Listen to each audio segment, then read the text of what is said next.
Olá, meu pessoal, meu nome é Felipe e nesse vídeo a gente vai falar sobre o novo modelo da Anthropic, o Claude Sonnet 3.7. Esse modelo saiu essa semana, no dia 24 de fevereiro, e esse modelo, a sua última versão, tinha sido lançada em outubro de 2024, mas desde então era o principal modelo de LLM focado, mas desde então era o principal modelo de LLM para programação. Então, as principais ferramentas como Cursor, Lovable, Bolt, todas essas ferramentas utilizam o modelo da Anthropic. E claro que a gente vai ter aí um efeito cascata entre todas essas ferramentas anunciando novas features ou mostrando, melhorias no desempenho na criação das suas aplicações.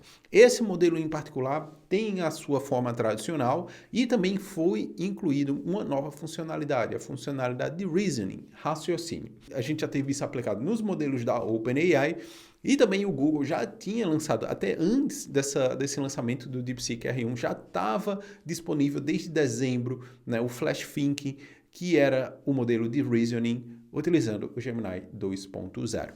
Mas nesse vídeo em particular, a gente vai focar no modelo e a gente vai fazer algumas comparações utilizando a ferramenta Cursor. Essa ideia, que já falei aqui diversas vezes no canal, ela já tem o suporte, se você atualizou, ela já tem acesso ao modelo 3.7 Sonnet.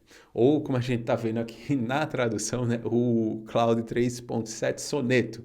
E também foi lançado um novo recurso, que foi o Claude Code. Aqui está código Cloud, mas o nome da ferramenta é Claude Code. Eu só fiz essa tradução para a gente ver alguns itens importantes. Um ponto interessante também, que diferente do Grok, que ele saiu e falou que era o melhor modelo, mas ninguém tem acesso à API ainda, você tem que dar a maior volta para utilizar.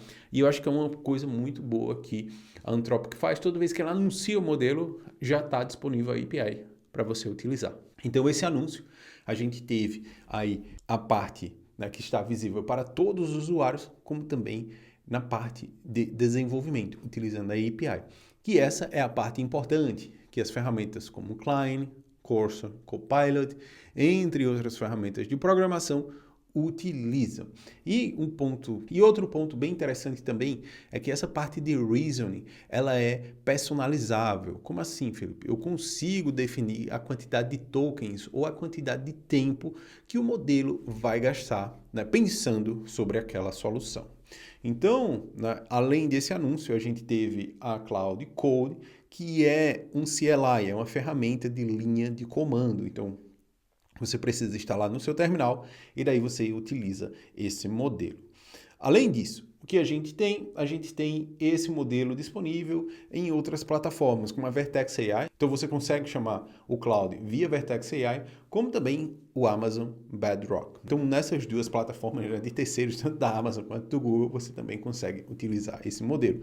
Outro ponto que não está aqui nesse post também, o Claude 3.7 também está disponível no GenKit, que é a ferramenta do Firebase para fazer integração com inteligências artificiais no front-end. Daí tem, nesse post ele fala sobre a questão do raciocínio, que ele utiliza uma filosofia diferente entre os outros principais modelos do mercado, que é a capacidade de definir qual vai ser a amplitude desse raciocínio, quanto tempo ele deve gastar nessa parte de raciocínio.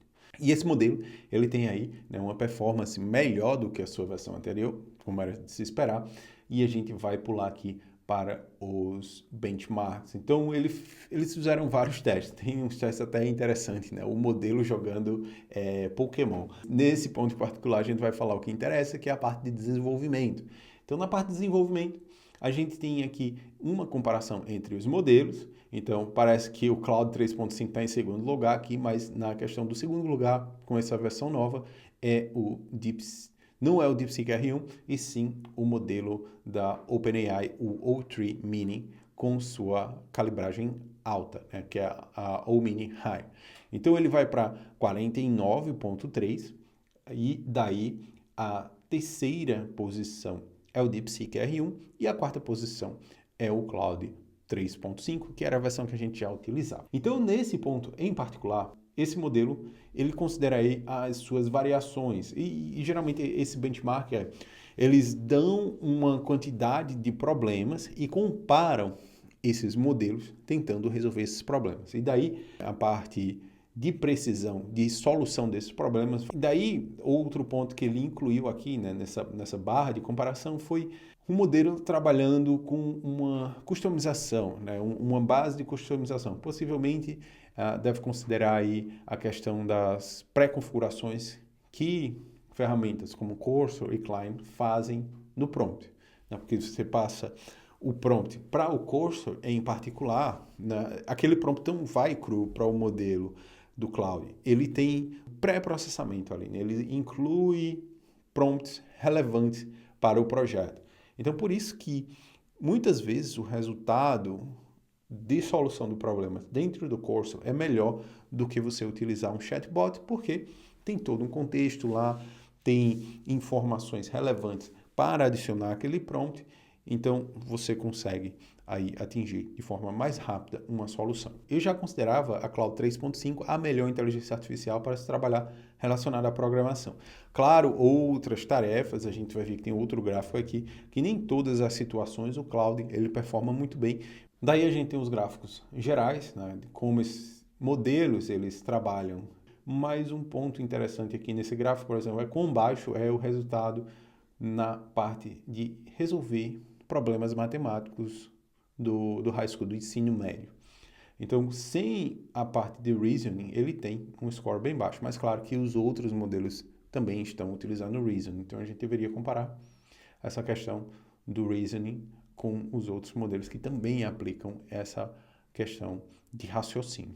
E o ponto que eu falei, né, foi o teste de jogabilidade com o Pokémon. Eles fizeram um teste utilizando esse Extend Thinking. Então, né, a comparação era para ver até quão longe esse modelo ia chegar no jogo do Pokémon. E a gente viu aqui, nesse ponto em particular, o 3.7, ele chega... Não sou um fã do Pokémon, mas passa da fase, né, do Vermilion City. Então, essa é uma comparação muito engraçada, é só um easter egg, mas para a gente ver, né, que, sei lá, possivelmente o Cloud Sonnet joga Pokémon melhor que eu. E daí a gente vê, né, que no Twitter, né, o Bolt já se posicionou falando das melhorias estão impactando no resultado da ferramenta e a ferramenta já está utilizando esse modelo novo, como também o Cursor, né, quando saiu o modelo, eles já soltaram uma atualização disponibilizando o modelo da Cloud 3.7 para todos os usuários. Então, para essa comparação que eu vou fazer, o primeiro exemplo, um exemplo simples, a gente só vai comparar, por exemplo, uma aplicação de To-Do List, e eu vou criar essa aplicação de To-Do List com 3.5, e depois eu vou fazer a mesma ação com 3.7 e a gente vai comparar essas versões. Então, esse prompt em particular, eu já tinha feito o primeiro teste, tiveram pontos aí que o 3.7 falhou, possivelmente, né? Quando a gente fala de desenvolvimento front-end, as libs elas mudam com muita frequência e esse modelo ele estava com sua janela de treinamento no final de outubro de 2024. Então tudo que aconteceu no mercado de front-end de outubro do ano passado até hoje, essa janela de treinamento não pegou, então para isso a gente precisa fazer alguns ajustes nos nossos prompts. Então aqui vou abrir o Cursor. O Cursor é outra ferramenta também que a gente precisa revisitar, porque as duas últimas atualizações mudaram bastante coisa. Comparado com a versão que eu mostrei no vídeo, né, mostrando 5 dicas do Cursor, tem aí mais 5 dicas, possivelmente, que vão ser muito relevantes, né, que mudam bastante essa questão do trabalho com a ferramenta. Eu vou resetar esse projeto em particular. Esse prompt também eu vou fechar. E daí eu vou começar uma nova conversa. Uma das novidades do Cursor nessa última versão, agora a gente não tem mais aquela parte bem confusa que ficava, né? O que era o Composer, porque esses dois itens se unificaram e agora faz muito mais sentido. Né? A evolução, isso foi de acordo com a evolução da ferramenta. Antes a gente tinha um chat, que era mais para conversa, e depois a gente tinha o Composer, que era mais para fazer a edição do código. Então você queria uma ação, você fazia esse pedido. E depois surgiu mais uma outra opção dentro do Composer, que era utilizando agentes. Agora o que acontece? Tudo é chat. A gente vai ter simplesmente as opções. Se eu quiser fazer uma pergunta, eu faço via Ask. Se eu quero utilizar um agente para ele resolver o problema de forma autônoma, a gente utiliza o modo agente. Se eu quiser apenas alterar, editar um arquivo, eu vou no modo Edit. Então aqui eu vou selecionar o modo agente. Eu vou pedir para ele criar uma ferramenta de to-do list. Então aqui, fiz o meu prompt bem simples, bem genérico. A gente continua com a opção de enviar uma imagem, eu não vou utilizar isso. Mas no drop-down aqui, a gente já tem acesso ao Sonnet 3.7 e a gente tem o Sonnet Thinking. Esse, em particular, né, ele vai fazer a utilização do Reason para resolver o problema. Não vou utilizar esse item porque a gente quer comparar Sonnet com Sonnet, então eu vou utilizar o Sonnet 3.7. Então daí eu vou pedir para ele, no modo agente, resolver esse problema. Então aqui a gente já tem o primeiro item que eu notei no teste anterior que eu fiz.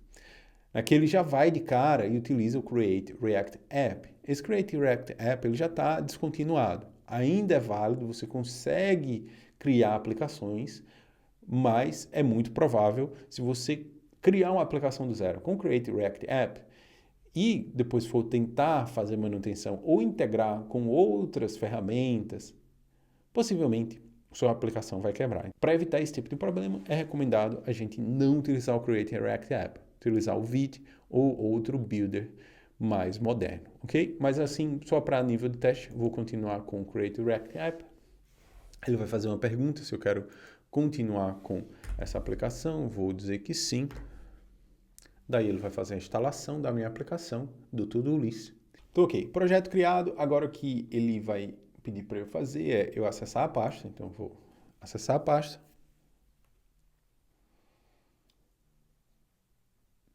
Ele verificou que os arquivos foram criados dentro desse projeto. Daí ele vai sugerir a instalação do Material Design e do Emotion. Então, vamos continuar com isso. Ele só se perdeu aqui, então parece que ele não está no diretório certo. Agora sim, ele reconheceu essa questão, então isso é a parte boa de você trabalhar com modo agente. Se ele recomendar algum tipo de ação e essa ação não resultar no formato esperado, ele tenta reiterar, voltar nessa ação e resolver esse problema. Então continua fazendo as sugestões de remover itens em particular e resolver problemas. Agora está melhorando a parte do código. Então chegamos aqui na versão final. Ele recomendou rodar o npm run start, não rodou, mas a gente tem um resumo aqui. Então ele falou, excelente, sua aplicação de tarefas foi criada, ele passa a parte de organização de código, que foi que ele implementou, a parte de TypeScript, parte de tipagem estática que ele utilizou, fala dos componentes, funcionalidades do design. Então tem um prompt bem detalhado aqui. Daí ele sugeriu rodar o npm run start. O problema é que por ele ter criado o Create React App, ele criou uma pasta nova. Então, para a gente ter acesso ao npm run start, a gente precisa estar na pasta do to-do list. Vamos pedir para ele resolver isso. Não, eu sei qual é a solução, mas aqui eu vou pedir para ele resolver isso. Okay? Então, daí ele faz o CD para ir para a pasta em particular e depois a gente roda o npm start. Então aqui está o To-Do List. Ele utilizou o Material Design. Eu achei uma escolha bem interessante porque muitas das vezes que eu utilizei o Cloud 3.5, ele ia mais para a direção do Tailwind CSS, ShadCN. Agora ele utilizou o Material Design. Então, vou gravar vídeo sobre 3.7. Então adicionei, está ali a informação. Posso marcar como concluído. Tudo certo. Engraçado que eu fiz teste de To-Do List recentemente e o resultado era muito parecido, mas eu posso vir aqui criar uma pasta nova. Então, tá aqui a janela, criei o 3.5, daí a gente vai voltar por 3.5 e eu vou basicamente copiar o prompt, que é o mesmo prompt. 3.5 selecionado, modo agente habilitado. Então, né, o primeiro ponto que eu já observei desde então, o tempo de resposta, texto, vir na interface, está bem melhor do que a versão 3.5, né? Tá bem mais rápido. Mas, claro, vão ter etapas que é instalação de pacotes, execução de código local, isso tudo depende da minha máquina. Mas quando é enviar um prompt e receber aquele conteúdo, em particular, esse tipo de comunicação e resposta do modelo, é muito mais rápido. Então, aqui, né, um ponto interessante, ele foi no Cloud 3.7, no Create React App. Já na versão 3.5, ele optou por Create Next App. Então, ele já foi em outra direção, já colocou o Tailwind também dentro do template. E daí, né, ele ainda está esperando eu confirmar os próximos passos. Então, eu preciso confirmar aqui, porque ele vai criar uma aplicação com React, então eu vou definir todas as opções default do Create Next App.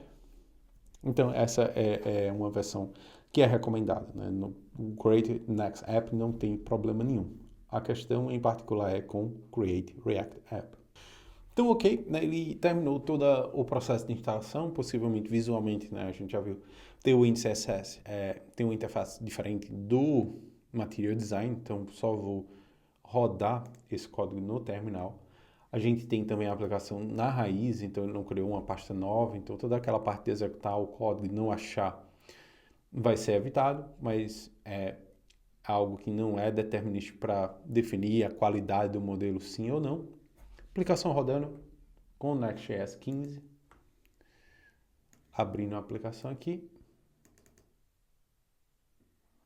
Tá lá o aplicativo de listas de tarefa. Possivelmente o estilo não está rodando. Deixa eu só verificar aqui. Nenhum erro em particular, mas eu posso pedir para ele corrigir esse problema. Então eu falei para ele, né, que o CSS não carregou e se ele poderia ver as configurações do Tailwind CSS. Ele vai verificar se tem algum problema com o Tailwind CSS. Então mesmo, né, pedindo para resolver o problema, claro, né, para mim é clássico essa questão do Tailwind CSS, porque tem atualizações recentes que quebram a aplicação. Então é muito comum a gente pedir para fazer alguma coisa no Tailwind e o modelo está treinado com a versão anterior e ter problemas na configuração desse modelo. Mas o ponto positivo, ele foi no Next.js. É muito provável que, por conta, né, desse modelo estar sobrecarregado e também das ferramentas ainda estarem calibrando suas funcionalidades para esse novo modelo, mas o ponto em particular, né, comparando essas duas versões, é o seu tempo de resposta. Né? Utilizando o modelo 3.7, mesmo congestionado e retornando alguns erros, o modelo tem um tempo de resposta muito mais rápido do que o modelo 3.5. Beleza? Então, esse foi o meu primeiro teste. Possivelmente a gente vai ter um vídeo aí falando sobre as atualizações do Cursor, né? E também a gente vai fazer mais testes com o Cloud Sonnet 3.7, como também testar o Cloud Code, que é a ferramenta para terminal de linha de comando. Beleza? Então, se ainda não segue o canal, por favor, siga o canal. Deixe nos comentários aí se você já testou esse modelo 3.7, o que você acha dessa nova versão, como também manda aí o que você gostaria de ver aqui no canal. E um abraço e até a próxima. Falou, tchau!